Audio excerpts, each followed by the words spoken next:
What is good, my people, my peeps? Good evening. How are you guys doing tonight? Uh, it's another one of those late night talks. So I was on TikTok and came across a story. I guess this fight between two teenage girls took place in 2001, but you know how when they're gathering evidence and a trial and all that is and charges are going to be placed, it takes time before anything goes to trial. So this has been a buzz on the TikTok streets, and I wanted to talk about this here on my platform, especially regarding gang stalking. I looked at it in two different ways. Regarding gang stalking and regarding white privilege, because this also was a fight between a black girl and a white girl. And when the story broke, from what I'm gathering, is that um, everybody jumped on the side of the white girl and saying that this black girl, honor roll student, all of this didn't come out until later. You know how it has to be. It's like pulling teeth to get out the goodness of someone who actually is black. But anyway, the honor roll student was being bullied. The black girl was being bullied by this white girl. Now, the white girl, I guess, had joined a gang. And by her joining this gang, she was being bullied. Was going around bullying people because they jump people in and then they give them like little tasks to do. And so that's what she was doing, going around bullying people. And she was bullying this black girl, this honor roll student. So here's where the plot thickens, and what piqued my interest in this case, because the girl that was doing the bully, her name is Kaylee. And she had been suspended from school the day before for fighting another girl. And so she chose to come back up to the school grounds or around the school grounds and set up a plot to lure this other young girl into a situation so that she can fight her. Her boyfriend was there, Kaylee's boyfriend. Kaylee's mother was there, and Kaylee was there to, you know, see about this fight that was going to go down. And Kaylee's mother even instigated the fight. And I just kept thinking, this sounds like nothing but gang stalking at its finest, right? Harassing, antagonizing someone. But I think the tides are truly changing. I do believe that um, the antagonizing and, um, you know, when when they think when they think that they can put their hands on someone, I believe that is where they have made their gravest mistake.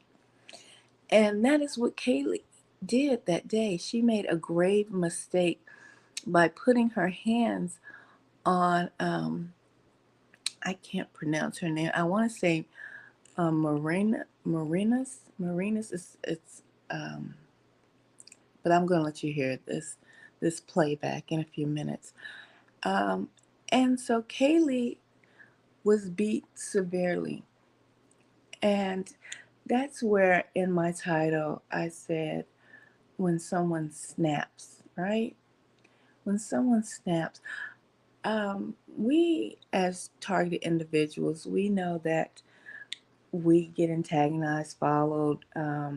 spied upon, and all of these different tactics that they use, and so many more that I just don't feel like really going over right now because we all have or know the tactics. And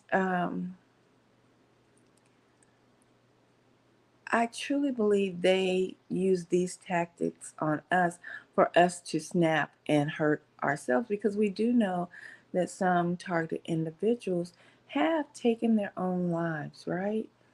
Because of the harassment. And it's just part of the program. They want you to take yourself out, simply for the harassment. And I was feeling like this case, it feels like this girl has been harassed by this girl Kaylee and snapped. So what I'm going to do is I'm going to give you the latest update on this case. And she basically said that at first she wasn't going to say anything, but that her son was. Okay, guys, so we have an update, and it's a little bit more information from Maurice side of things, specifically Maurice's boyfriend, who happened to be at the fight. This comes from her boyfriend Scott's mom, and she basically said that at first she wasn't going to say anything, but that her son was involved with the fight that occurred on March 8th, and that Maurice is her son's girlfriend. She doesn't condone what Maurice did, but she does confirm that both her son and Maurice were lured to that location by what they call so-called friends. They had no idea that there was going to be a fight there, that Kaylee was there to fight her. Kaylee and her boyfriend were known for bullying and harassing people, and in particular, the school supposedly knew that there was an issue and that Kaylee had been harassing this young lady. So it turns out that there is a part of the video, this part right here, where Kaylee's boyfriend actually assaults Maurice and ends up, I guess, cutting her open or something when he struck her. You know, everybody wants to talk about how nobody gave Kaylee assistance. Y'all know who else didn't give Kaylee any assistance? Her own boyfriend, who was there, who was busy fighting everybody. And if you notice, Maurice's boyfriend had attempted to jump in to stop anybody else from jumping in. But once somebody else kind of, took care of that, he backed off. He didn't go in there and try to jump in the fight to hit anybody or anything else. He was trying to protect Maurice. Maurice was trying to break up other fights. Kaylee and her boyfriend also was out there starting fights.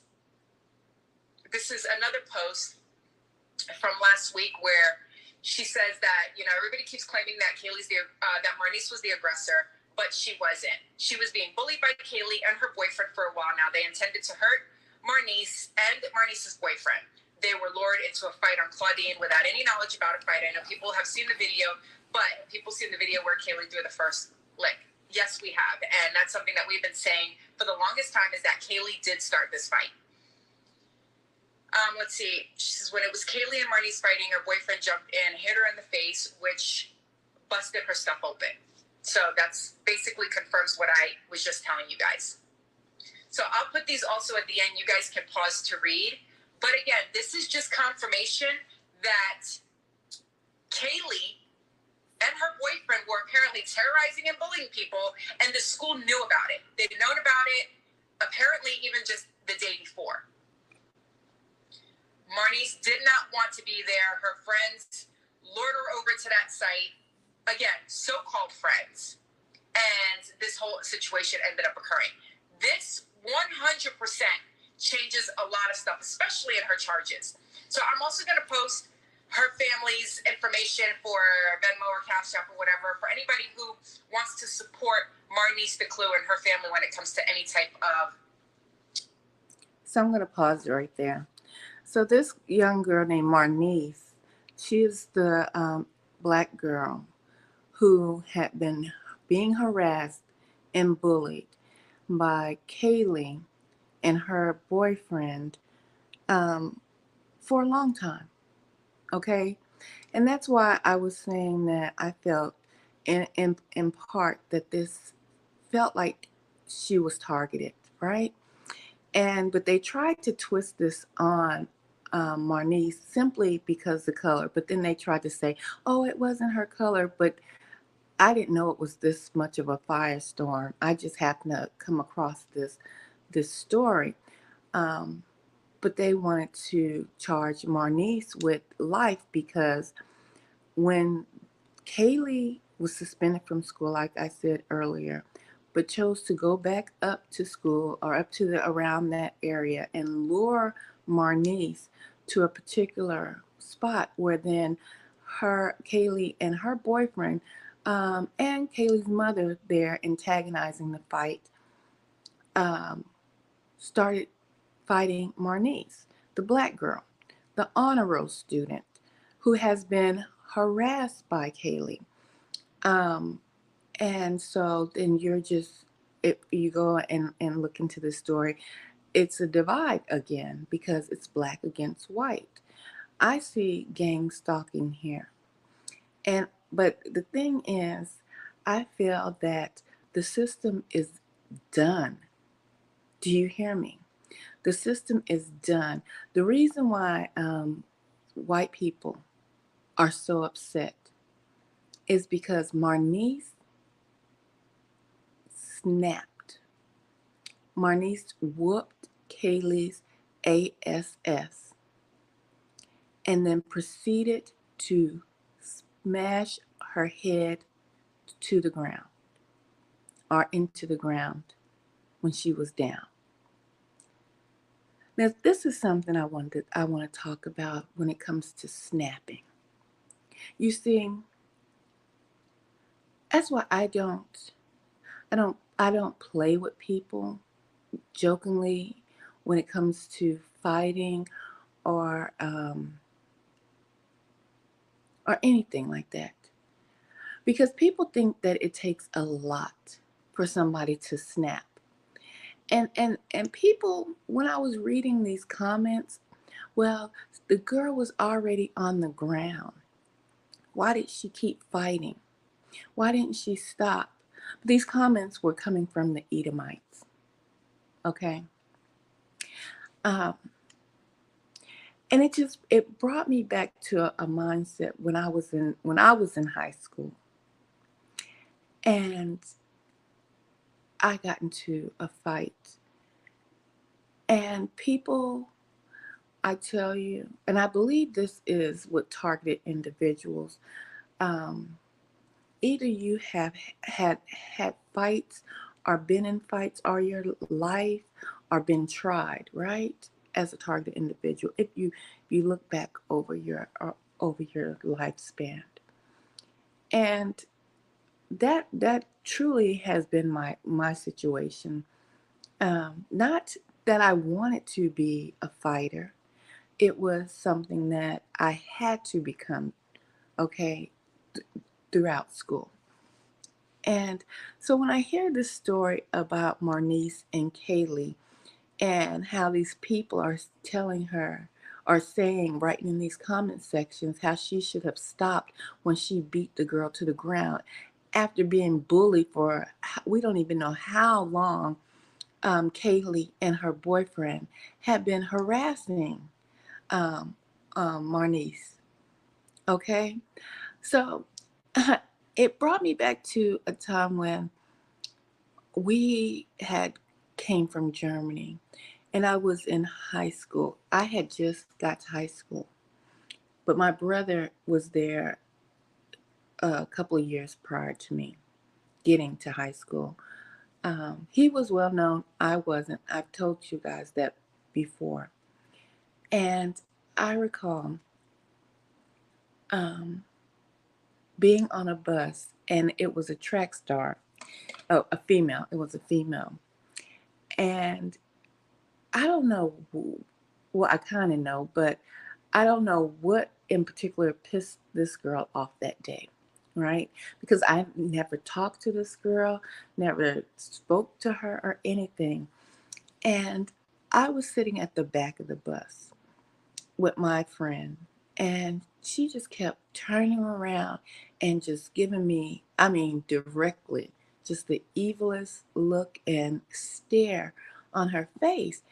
And, I'm talking to my friend, but she kept doing it, and it caught my attention, and it caught my friend's attention.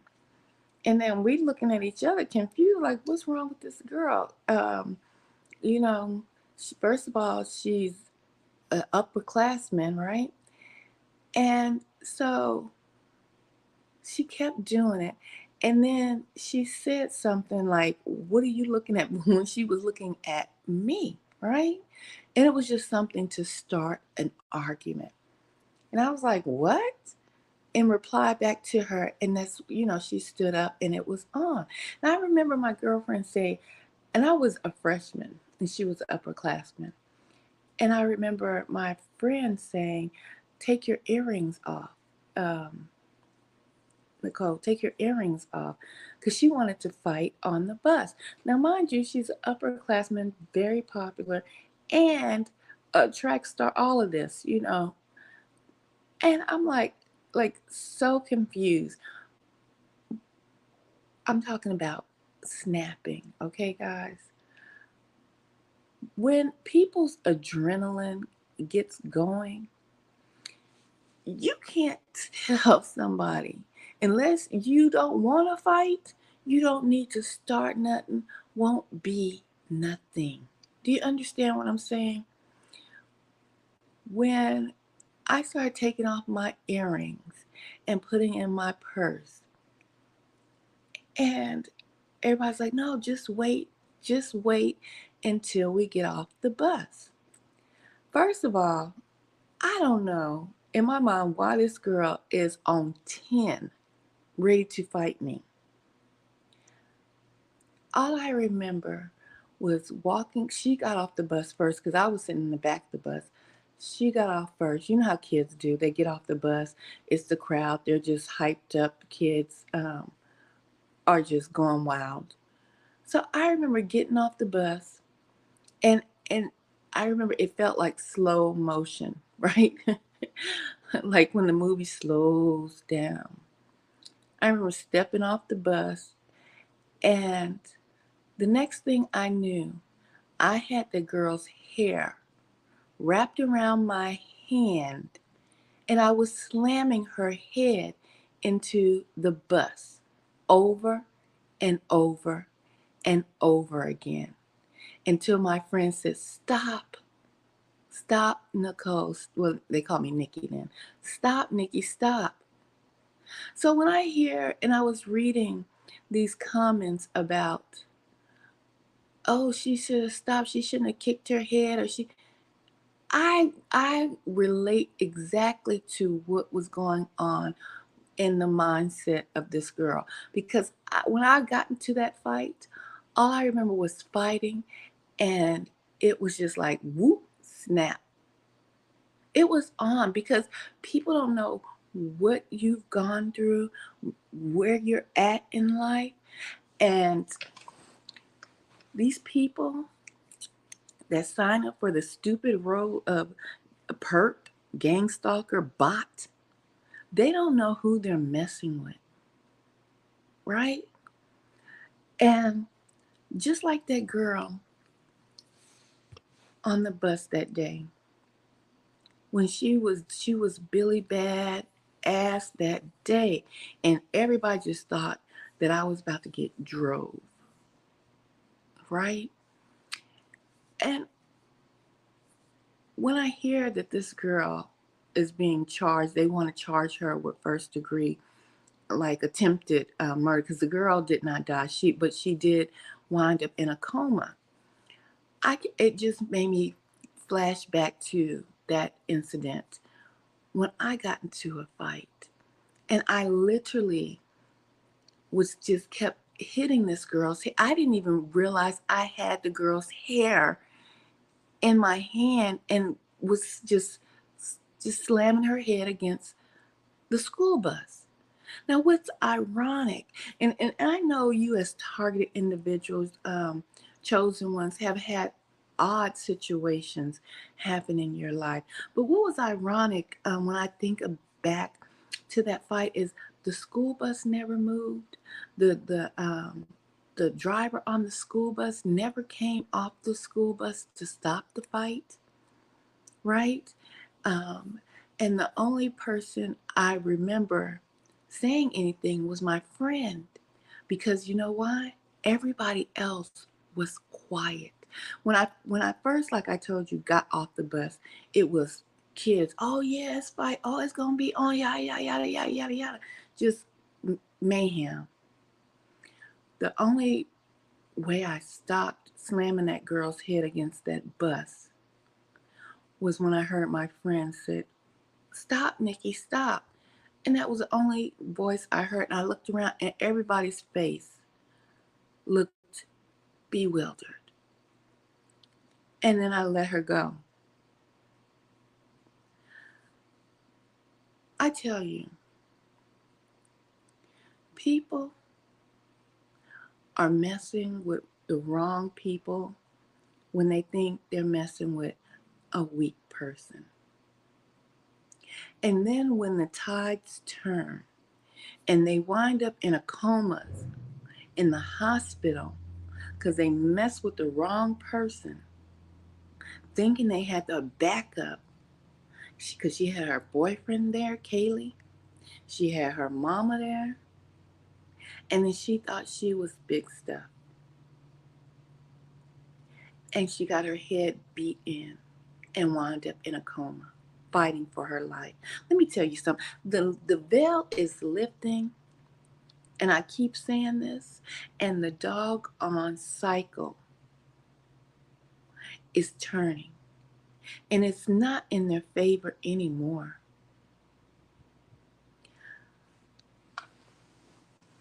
It's not in their favor anymore. This system, I know, is a wrap. I know it like no other. And I tell you this, when I come onto my platform here and I tell you stories, or like the other night, or give you information, it's because I know who's listening. I know the stalkers, the narcissists, the people who plot are listening. And I want you to hear me clearly when I say this. The veil is lifting. Your time is over. And if you step to me in any form or fashion and place your pinky finger on me, well, you will see why they called me Tyson after I finished that fight with that girl on the school bus. You will see. Well, I don't want to give you too many clues. But I tell you, you perps,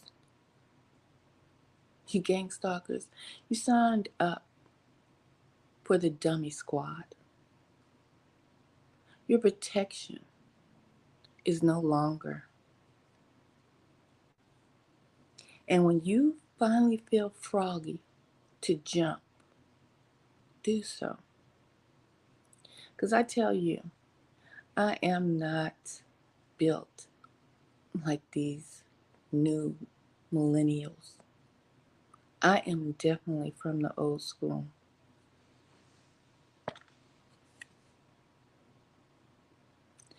And my words are not veiled threats.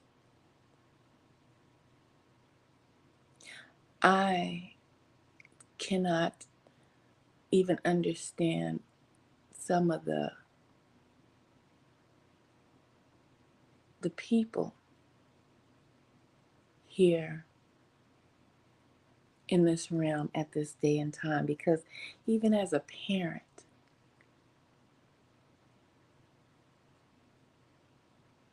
some of the stuff that these parents let slide would never have happened with me. Never. Because I am not afraid of their jail systems or death. I guess because I've died before, so death to me is freedom.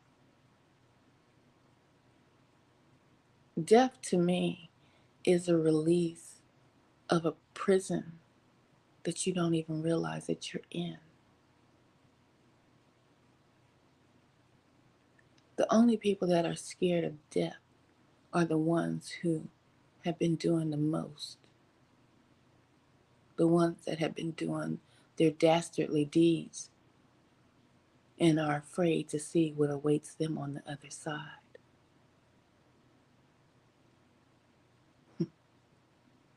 I know what awaits me because it sent me back to finish out this mission. And if you think I'm just,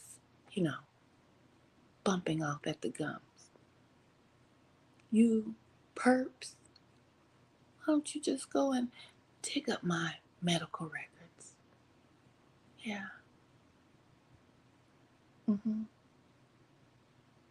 Go dig those up. For you probably already know.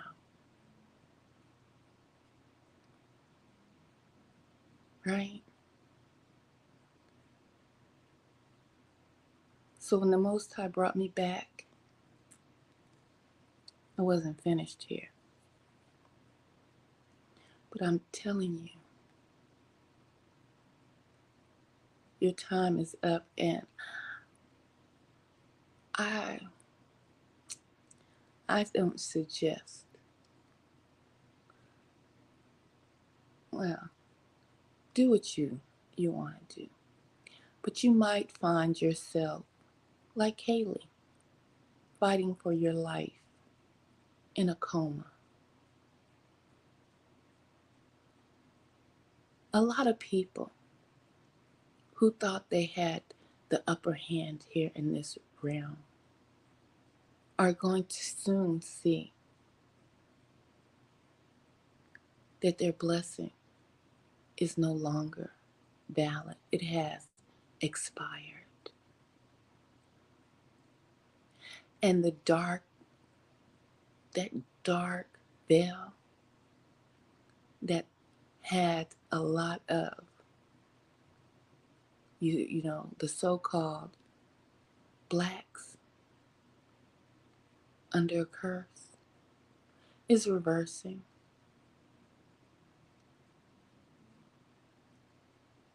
And so you see what they have harbored in their hearts of fear, that they don't really know why they have that fear, is from trauma that their parents caused and their grandparents caused. I've talked about this before, and you hear this empathetic memory,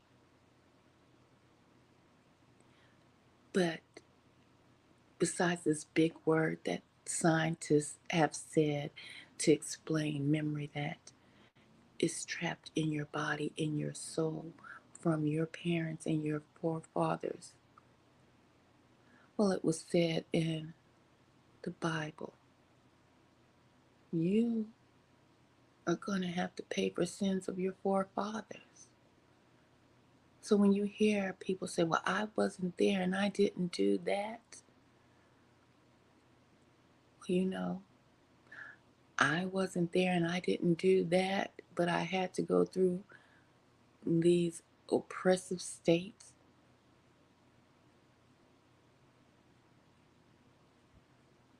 Curses.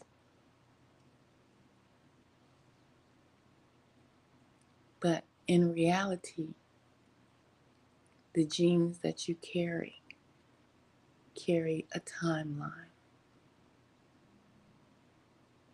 So I just warn you, and yes, this is a warning to perps, gang stalkers, and people who are just oblivious to the times that we are in and think that that privilege, that card is still valid. Well, see, when you walk upon a person that you think that card is going to ring up on, that privilege card, it is soon and swiftly going to say declined. And I suggest you go ahead and cut that card up now, because you might just wind up like Katie. And I guarantee when she makes it out of this coma that she's fighting for her life to come out of and regain, some of whatever she might be able to regain, she'll think twice or thrice before stepping up to someone who kept their peace. The patience of a saint is nothing to play with. So I just wanted to share this story with you all tonight. And I just pray that we don't have to snap on none of you perps, gang stalkers, or card holders that are not valid any longer. Because we might not have that voice to saying, stop, Nicole, stop. And I'm out, and much, much love.